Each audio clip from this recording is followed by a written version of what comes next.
Tell us then, Sir Wade. What is your plan? Nothing fancy. You, Lady Jill and I make for Buett Bridge, and provoke the main host at their encampment. Sensing an opportunity to end the Guardians, the Black Shields will call for reinforcements, who will be met from the rear by parties of my brothers hidden throughout the surrounding hills. This will allow us to wage battle on the bridge without fear of being overwhelmed. While the Black Shields have an advantage in numbers, you see, they prefer to fight in small units, which we can use to our advantage. How small exactly? Small enough, now that I have you and Lady Jill for company. I doubt I could have done this on my own. But until we arrived, that was your plan. You haven't changed a bit. So Wade, the bearers from Aldale have been laid to rest. Very good. Now make ready for battle. As you command.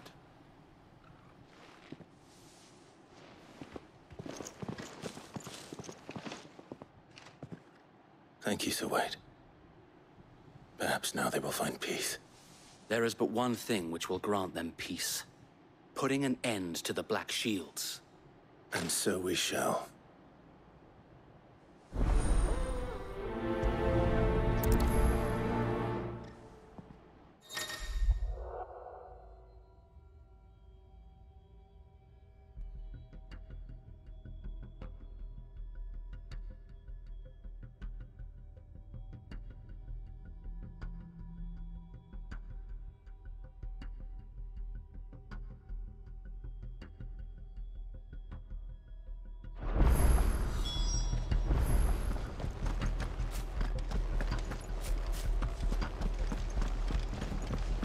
May the blessing of the Phoenix go with you. How long have you been pursuing the Black Shields?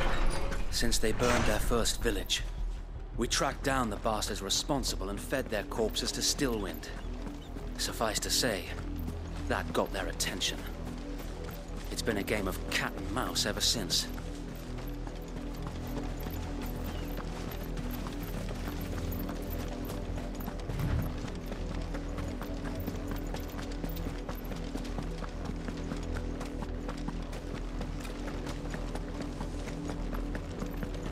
Sideways. Come along now. The bastards are lucky I did that. There they are. On your command, my lord.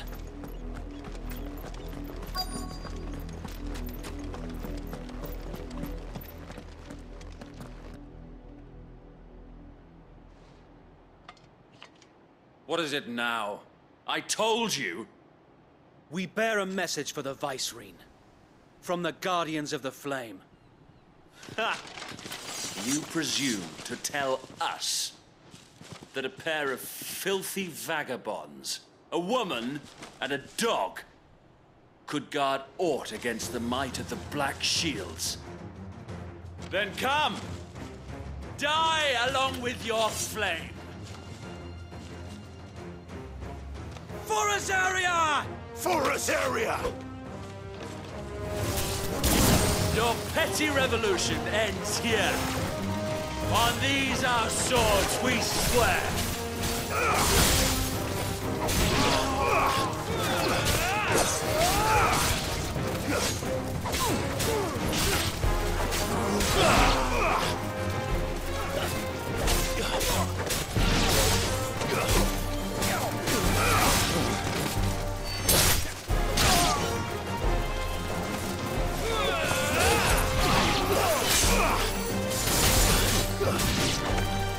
Bloody hell! Reinforcements from the far bank! Another wyvern to fight their battles for them.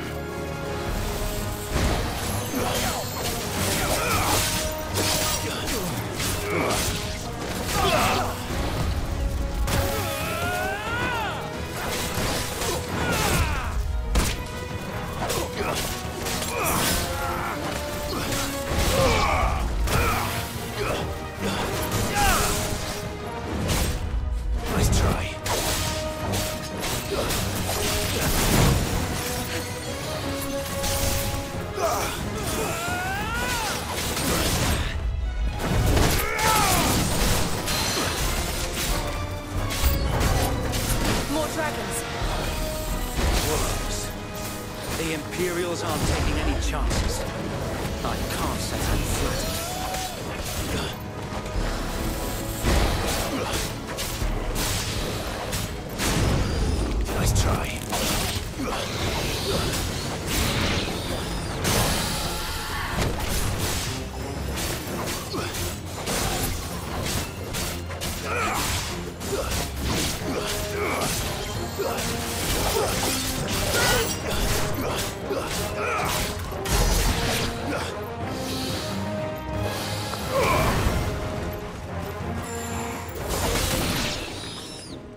A noble stand, albeit a misguided one. In taking it, you have but proven our point. That this land is in dire need of cleansing.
There's no one left to keep them occupied.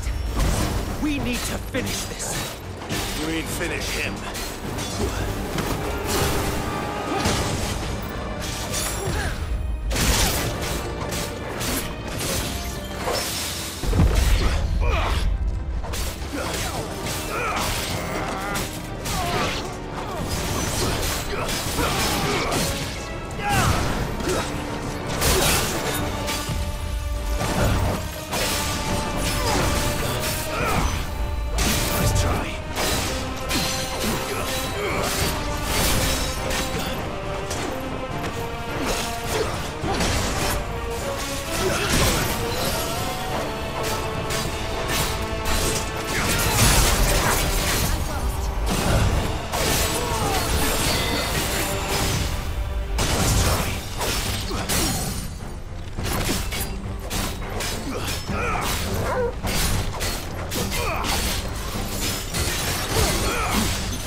I don't see any more.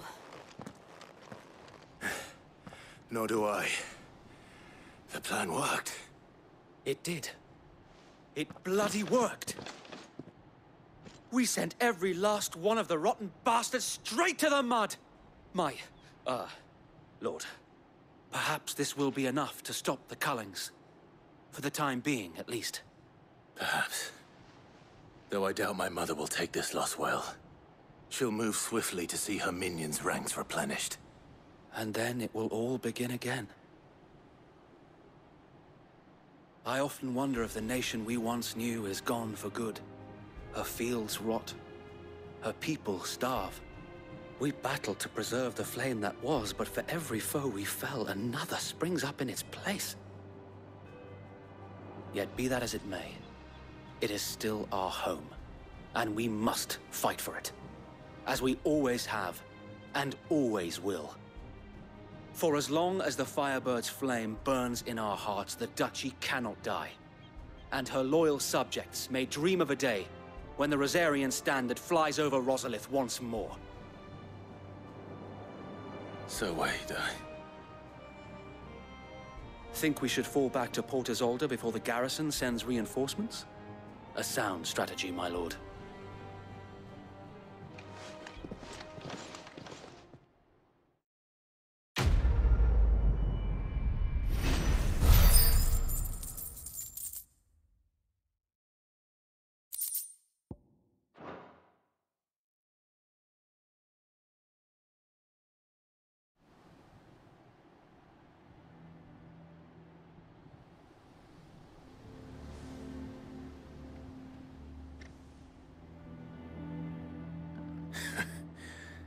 And how long has my uncle been funding you and your comrades' endeavors? Since the beginning. Lord Byron was the first person I turned to after forming the Guardians. And had I known of this tunnel back then, I wouldn't almost have been hanged by the city guard for trying to sneak over the wall. I suppose a formal request for an audience would have appeared suspicious. And appearances must be maintained. Were the Vice-Regency to catch wind of Lord Byron's involvement in our movement, they'd seize his estate and send him to the gallows, where he would be of no use to anyone. And so, though it sickens him to the soul, he plays the part of the loyal lord, knowing that one wrong move might prove his downfall. It is why he remains ever vigilant. Don't be surprised if he refuses you an audience, especially since you're famously dead. Then I will have to think of a way to prove that I am neither wraith nor wrongdoer. I might have something which could help with the latter. It's the mark of the Guardians.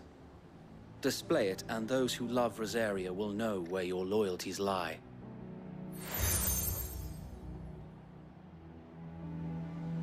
I shall wear it with pride. Be sure that you do. I don't want my men attacking you again. Unless you deserve it. If only Sir Tyler could have been here to see you. Or the Lord Commander. Thank you, Sir Wade. If there is ever anything you need. I know. Go on now, my lord.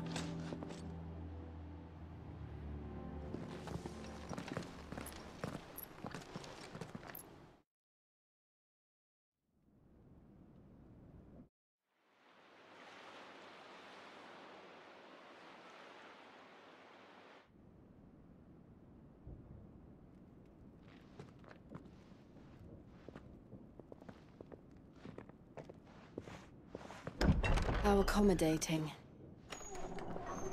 Do you really think they believe we are who we say we are? Not a chance.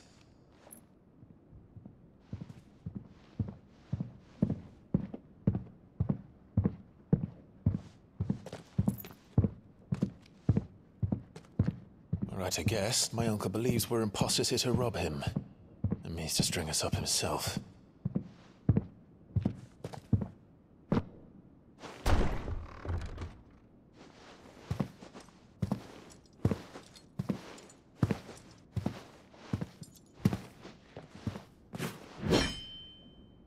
Imagine my surprise when I was told my nephew had come to visit.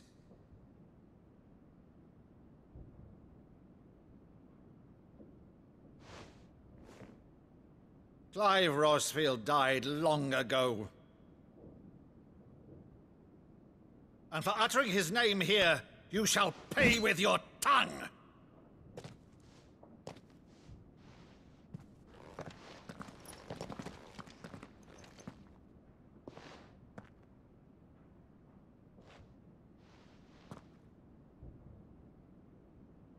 You would mock me as well?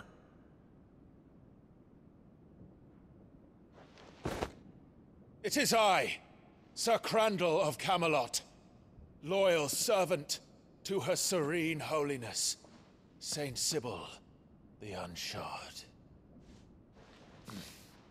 Meadow, thou vile sorcerer, for thy crimes against church and crown, I shall have thy head.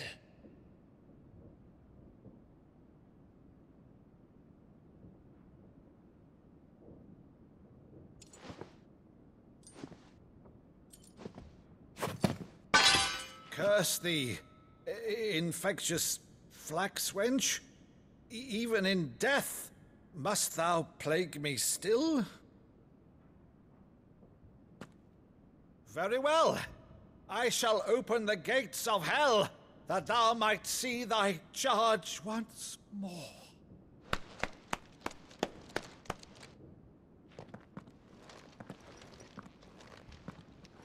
Bravo, Uncle. You're still the finest Meadow in the twins. Oh, Clive, my dear boy, it's really you.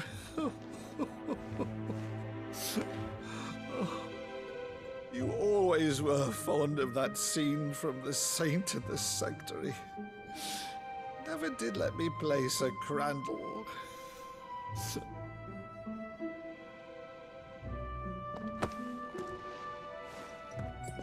I have a favor to ask, Uncle Byron. Rutherford, inform the kitchens. There'll be guests.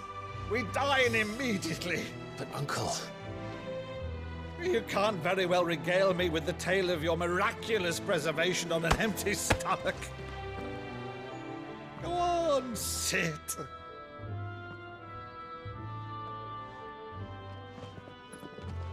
See that you use the good plates, Rutherford.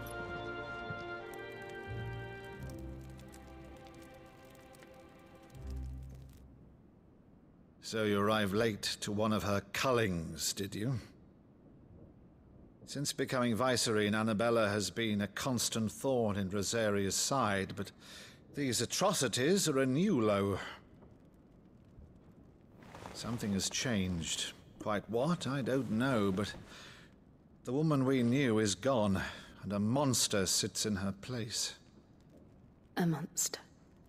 For better or worse, I've been charged with governing this town, and thus must maintain the illusion of obedience.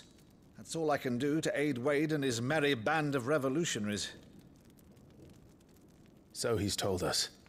You have risked much for Rosaria. Our nation will be forever in your debt.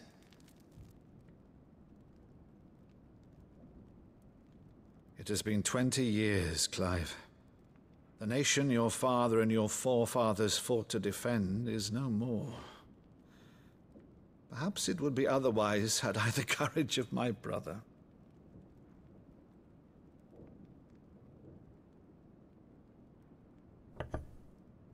All right, if it's a ship you require, a ship you shall have. I've a galley in port, but recently relieved of her cargo. She can be outfitted for the voyage in a matter of weeks. So you believe us, then? About everything? Believe you? Ha! Only a fool would believe even half of the things you claim. But until tonight, only a fool would have believed my nephew still lived. And besides, I have it on good authority that Clive is telling the truth. Whose authority? Your own, of course. You've always been a terrible liar. Is that true? It's not untrue. Let's say no more about it, eh? It wouldn't do to linger on my nephew's greatest failing.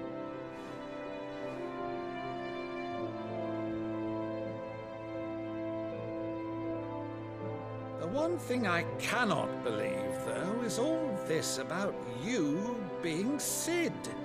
You were always such a good boy, but now you're quite the outlaw. Which, if I'm not mistaken, would make me an outlaw's uncle. Right then, who shall we pillage first? Rutherford, fetch me my cutlass. This will be fun.